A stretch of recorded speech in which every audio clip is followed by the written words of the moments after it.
तो दोस्तों आज हम फिर से आपके लिए लेकर आए हैं देश दुनिया की सभी ताजा बड़ी खबरें। फटाफट एक एक कर विस्तार से आज आपको बताएंगे, तो वीडियो को अंत तक जरूर देखें। दोस्तों वीडियो बनाने में हमें काफी मेहनत लगी है, तो वीडियो को लाइक जरूर कर दें। जय दोस्तों, पहली खबर में आपको बताएंगे जो बिग ब्रेकिंग न्यूज सामने निकल कर आई दोस्तों कि गुजरात पहुंची असदुद्दीन ओवैसी ने बीजेपी कांग्रेस पर बोला हमला।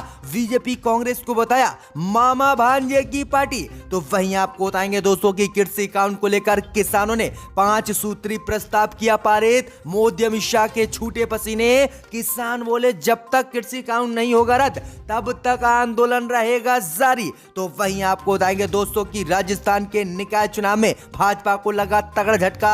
48 सीटें जीतकर कांग्रेस ने राजस्थान में भाजपा का किया सुपड़ा साफ। तो वहीं आपको बताएंगे दोस्तों कि दिल्ली पुलिस ने लाल किले हिंसा के आरोपी सुखदेव सिंह को किया गिरफ्तार। 50,000 रुपए का लगा था इनाम। आरएसएस का है ये कार्यकर्ता, बढ़ गई है भाजपा की मुश्किलें। तो वहीं आपको बताएंगे दोस्तों की कृषि कानून को लेकर कांग्रेस ने जारी किया व्हिप। कहा सांसद आज राज्यसभा की कार्रवाई पूरी होने तक रहे उपस्थित और कृषि कानून का करें विरोध। तो वहीं आपको बताएंगे दोस्तों की एक बार फिर से ईरान और अमेरिका में बड़ा तनाव। जो बाइडेन ने ईरान को दी धमकी, कहा पहले हथियार बनाना बंद करे ईरान तब हटाएंगे प्रतिबंध। तो वहीं आपको बताएंगे दोस्तों की किसानों के समर्थन में राजस्थान दौरे पर जाएंगे राहुल गांधी, निकालेंगे ट्रैक्टर रैली, बढ़ गई है मोदी अमित शाह की मुश्किलें। तो दोस्तों सभी खबरों को आपको बताएंगे, वीडियो को लाइक कर दें। इसी बीच बढ़ते दोस्तों पहली खबर की ओर जो बिग ब्रेकिंग न्यूज सामने निकल कर आई दोस्तों कि गुजरात में बीजेपी कांग्रेस पर बरसे असदुद्दीन ओवैसी, बताया मामा भांजे की पार्टी। जी दोस्तों आपको बता दें ये बड़ी खबर सामने निकल कर आई दोस्तों कि किसानों के मुद्दे को लेकर असदुद्दीन ओवैसी ने गुजरात में बीजेपी और कांग्रेस पर जोरदार हमला बोला है। असदुद्दीन ओवैसी ने बीजेपी और कांग्रेस पार्टी को मामा भांजे की पार्टी बताया है। दरअसल आपको बता दें कि असदुद्दीन ओवैसी ने कहा है कि देश के किसानों ने नरेंद्र मोदी की नींद हराम कर दी है। किसान ट्रैक्टर लेकर दिल्ली पहुंचे और आज बीजेपी के 300 सांसद परेशान हैं। वहीं आगे असदुद्दीन ओवैसी ने कहा है कि यही काम गुजरात के लोग को करना पड़ेगा। आगे असदुद्दीन ओवैसी ने कहा है कि गुजरात गांधी का है और गांधी का ही रहेगा। नरेंद्र मोदी और अमित शाह गांधी से बड़े नहीं हो जाएंगे। ये उन लोगों का गुजरात है जिन्होंने इसे अपनी हिम्मत और मेहनत से बढ़ाया है। आगे असदुद्दीन ओवैसी ने कहा है कि मोदी और शाह गुजरात में आए और चले भी गए, जनता ने उन्हें दिल्ली पहुंचा दिया। आगे असदुद्दीन ओवैसी ने कहा कि मोदी जानते हैं कि उनके पास कितनी ताकत है। आगे असदुद्दीन ओवैसी ने भाजपा और कांग्रेस पर हमला बोलते हुए भाजपा और कांग्रेस को मामा भांजे की पार्टी बताया। तो ये बड़ी अपडेट आई दोस्तों कि असदुद्दीन ओवैसी ने ये बड़े हमले आज भाजपा पर बोले हैं। दरअसल आपको बता दें कि असदुद्दीन ओवैसी हैदराबाद में निकाय चुनाव लड़ने के बाद अब गुजरात में भी निकाय चुनाव लड़ेंगे। इसी बीच बढ़ते दोस्तों अगली खबर की ओर तो कृषि कानून को लेकर हरियाणा में किसानों ने 5 प्रस्ताव किए पारित। मोदी अमित शाह के छूटे पसीने। जी दोस्तों आपको बता दें बड़ी खबर सामने निकल कर आई दोस्तों की कृषि कानून को लेकर हरियाणा के किसानों ने 5 प्रस्ताव पारित किए हैं, जिसके बाद मोदी अमित शाह की नींद उड़ गई है। दरअसल आपको बता दें कि 6 फरवरी को किसानों ने पूरे देश में चक्का जाम किया था। इसके बाद कल हरियाणा में किसानों ने महापंचायत की। इस महापंचायत में किसानों ने 5 प्रस्ताव किए हैं और 5 मांगे मोदी सरकार से मानने को कहा है। दरअसल आपको बता दें कि किसानों ने पहला प्रस्ताव मोदी सरकार को दिया है कि कृषि कानून मोदी सरकार वापस ले और एमएसपी पर कानूनी गारंटी बनाए। वहीं दूसरा प्रस्ताव किसानों ने मोदी सरकार को दिया है कि किसानों पर जो झूठे मुकदमे दर्ज मोदी सरकार ने दिल्ली में किए हैं वह रद्द होने चाहिए। और तीसरी मांग की है कि दिल्ली में ट्रैक्टर परेड के दौरान गिरफ्तार किए गए किसानों को मोदी सरकार तुरंत रिहा करे। वहीं चौथी मांग किसानों ने की है कि दिल्ली हिंसा में किसानों के जो वाहन जब्त किए गए हैं उन्हें मोदी सरकार तत्काल छोड़े। आगे किसानों ने मांग की है कि NH 152D के लिए अधिग्रहित जमीन का उचित मुआवजा किसानों को मिले। वहीं आपको बता दें कि इस महापंचायत में लगभग 1 लाख किसान शामिल हुए थे और इन किसानों ने ये बड़े 5 प्रस्ताव मोदी सरकार को दिए हैं, जिसके बाद मोदी अमित शाह की नींद उड़ गई है। तो ये बड़ी अपडेट आई दोस्तों की बुरी तरह से मोदी अमित शाह किसानों के सामने झुकते हुए नजर आ रहे हैं। इसी बीच बढ़ते दोस्तों अगली खबर की ओर तो राजस्थान निकाय चुनाव में भाजपा को लगा तगड़ा झटका। 48 सीटें जीतकर कांग्रेस ने रचा इतिहास, भाजपा का सुपड़ा साफ। जहां दोस्तों आपको बता दें ये बड़ी खबर सामने निकल कर आई दोस्तों कि राजस्थान की 90 निकाय सीटों पर हुए चुनाव को लेकर भाजपा को राजस्थान में तगड़ा झटका लगा है और भाजपा का कांग्रेस ने राजस्थान में निकाय चुनाव में सुपड़ा साफ कर दिया है। दरअसल आपको बता दें कि राजस्थान के 20 जिलों में 90 निकाय सीटों पर चुनाव हुए हैं। वहीं आपको बता दें कि इस चुनाव में 48 सीटें कांग्रेस पार्टी ने जीती हैं, जबकि 47 सीटों पर भाजपा ने कामयाबी हासिल की है, जबकि 3 निकाय सीटों पर निर्दलीय और एक निकाय में एनसीपी और एक निकाय में आरएलपी ने जीत हासिल की है। तो ये बड़ी अपडेट आई दोस्तों की बड़ा झटका भाजपा को राजस्थान से लगा है। कुल 37 सीटें ही भाजपा ने जीती हैं, जबकि 48 सीटें कांग्रेस के कब्जे में गई हैं और इस बार जो है अध्यक्ष कांग्रेस पार्टी का बनना राजस्थान में तय है। तो लगातार हर प्रदेश से चुनाव में भाजपा को झटके पे झटके लग रहे हैं।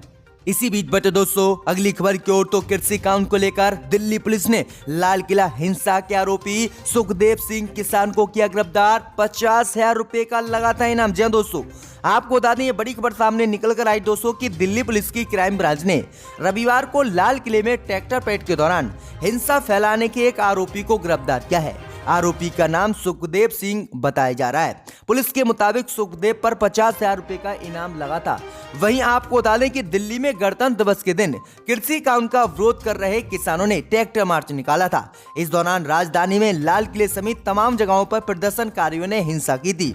इतना ही नहीं, प्रदर्शनकारियों के हमले में राजधानी में 300 से ज्यादा पुलिसकर्मी भी जख्मी हुए थे और इस मामले में पुलिस ने 34 एफआईआर दर्ज की थी, जबकि 90 किसानों को गिरफ्तार किया था, जिसमें से 2 बड़े किसान जिन्होंने लाल किले पर झंडा फहराया था वह भाजपा के कार्यकर्ता निकले थे और उन पर केस दर्ज कर 1,50,000 रुपए का इनाम दिल्ली पुलिस ने रखा था और उनकी खोज लगातार जारी थी। लेकिन आज इनमें से एक किसान को गिरफ्तार दिल्ली पुलिस ने कर लिया है। तो ये बड़ी अपडेट आ रही दोस्तों।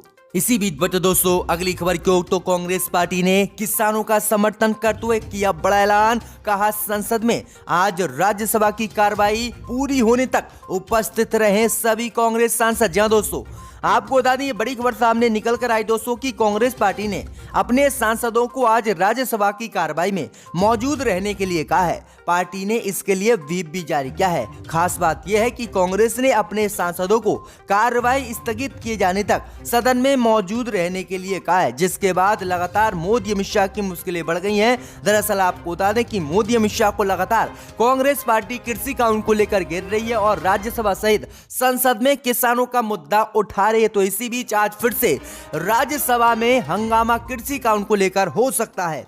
इसी बीच बटे दोस्तों अगली खबर की ओर तो उत्तराखंड में बर्फ फटने से 150 लोग हुए लापता, 10 शव हुए बरामद। मोदी अमित शाह की बड़ी मुश्किलें। जी दोस्तों आपको बता दें ये बड़ी खबर सामने निकल कर आई दोस्तों कि उत्तराखंड के चमोली जिले के जोशीमठ क्षेत्र के रेड़ी गांव में रविवार को एक ग्लेशियर के फटने के बाद आई बाढ़ में लगभग 150 लोग लापता हो गए हैं। वहीं आपको बता दें कि आईटीबीपी के जवान वहां बचाव और राहत कार्यों में लगे हुए हैं। स्थानीय प्रशासन से प्राप्त हालिया जानकारी का हवाला देते हुए आईटीबीपी के प्रवक्ता विवेक पांडे ने बताया है कि घटना स्थल से अब तक कम से कम 10 शव बरामद किए गए हैं और कई लोगों को बचाया गया है, जबकि अन्य व्यक्तियों के बारे में कोई भी जानकारी नहीं है। वहीं आपको बता दें ये बड़ी अपडेट आ रही है कि लगभग 150 लोग इसमें लापता हो गए हैं। वहीं आपको बता दें कि पानी का उफान भी बहुत तेज बढ़ गया है, जिससे उत्तर प्रदेश उत्तराखंड के कई जिलों में बाढ़ की आशंका है। तो ये बड़ी अपडेट आ रही दोस्तों। इसी बीच बटे दोस्तों अगली खबर की ओर तो किसानों के समर्थन में राजस्थान दौरे पर जाएंगे राहुल गांधी। मोदी अमित शाह के खिलाफ खोलेंगे मोर्चा। जय दोस्तों आपको बता दें ये बड़ी खबर सामने निकल कर आई दोस्तों कि कांग्रेस के पूर्व अध्यक्ष राहुल गांधी ने 3 कृषि कानून के खिलाफ और प्रदर्शन कर रहे किसानों के समर्थन में आवाज उठाने के लिए अगले हफ्ते 12 और 13 फरवरी को राजस्थान का दौरा करेंगे। पार्टी महासचिव और राजस्थान प्रभारी अजय माकन ने ये जानकारी दी है। उन्होंने कहा कि किसानों के हित की लड़ाई के लिए कांग्रेस पार्टी हमेशा से किसानों के साथ खड़ी हुई है और इसी बीच किसान आंदोलन को मजबूत करने के लिए और किसानों को अपना समर्थन देने के लिए राहुल गांधी राजस्थान के दौरे पर 12-13 फरवरी को जाएंगे और मोदी अमित शाह के खिलाफ मोर्चा खोलेंगे। तो ये बड़ी अपडेट आई दोस्तों कि राहुल गांधी राजस्थान में एक बार फिर से ट्रैक्टर रैली निकालेंगे। इससे पहले झारखंड में भी 20 फरवरी को ट्रैक्टर रैली कांग्रेस ने निकालने का ऐलान किया है और मोदी सरकार की मुश्किलें बढ़ा दी हैं। इसी बीच बढ़ते दोस्तों अगली खबर की ओर, तो ईरान और अमेरिका में एक बार फिर से बड़ा तनाव। जो बाइडेन ने ईरान को दी धमकी, कहा पहले हथियार बनाना बंद करे ईरान, तब हटाएंगे प्रतिबंध। या दोस्तों आपको बता दें, ये बड़ी खबर सामने निकल कर आई दोस्तों कि अमेरिका और ईरान में काफी समय से तनाव लगातार जारी है। इस बीच खबर सामने निकल कर आई दोस्तों कि अमेरिका के नए राष्ट्रपति जो बाइडेन ने ईरान को सख्त लहजे में आज चेतावनी दी है और कहा है कि जब तक ईरान यूरेनियम संवर्धन कार्यक्रम को नहीं रोकता है तब तक प्रतिबंधों को अमेरिका ईरान से नहीं हटाएगा। आपको बता दें कि रविवार को ही ईरान के सर्वोच्च धार्मिक नेता अयातुल्ला अली खामनेई ने कहा है कि हम किसी भी कीमत पर अमेरिका के सामने नहीं झुकेंगे और हम अपनी सेना के लिए जो भी चीजें बना रहे हैं, हथियार वगैरह, उनको ऐसे ही बनाते रहेंगे चाहे कितने भी प्रतिबंध अमेरिका हमारे ऊपर लगा दे। तो ये बड़ी अपडेट आई दोस्तों कि एक बार फिर से अमेरिका और ईरान में तनाव बढ़ गया है। इसी बीच बढ़ते दोस्तों अगली खबर की ओर, तो किसान आंदोलन को लेकर राज्यपाल ने दिया बड़ा बयान। कहा इस आंदोलन को नहीं दबा सकते मोदी अमित शाह। जी दोस्तों आपको बता दें, ये बड़ी खबर सामने निकल कर आई दोस्तों कि तीनों कृषि कानूनों को निरस्त करने की मांग को लेकर हजारों किसान दिल्ली की सीमाओं पर विरोध प्रदर्शन कर रहे हैं। केंद्र सरकार ने 3 विवादित कृषि कानूनों को निरस्त करने से इनकार कर दिया है और सरकार ने किसानों की मांग को ठुकरा दिया है। अब इसी को लेकर मेघालय के राज्यपाल सत्यपाल मलिक ने कहा है कि किसान आंदोलन को मोदी अमित शाह दबा नहीं सकते। उन्होंने कहा है कि ये आंदोलन इतना बड़ा हो गया है कि इसे दबाना मोदी अमित शाह की बस की बात नहीं है। अगर गलत तरीके से इसे दबाया गया तो हिंसा होगी और देश में बड़ा नुकसान होगा। इसलिए मोदी अमित शाह को किसानों की बात माननी चाहिए और कृषि कानूनों को रद्द करना चाहिए। तो ये बड़ी अपडेट आई दोस्तों कि बड़ा झटका अब मेघालय के राज्यपाल ने कृषि कानून को लेकर मोदी अमित शाह को दिया है।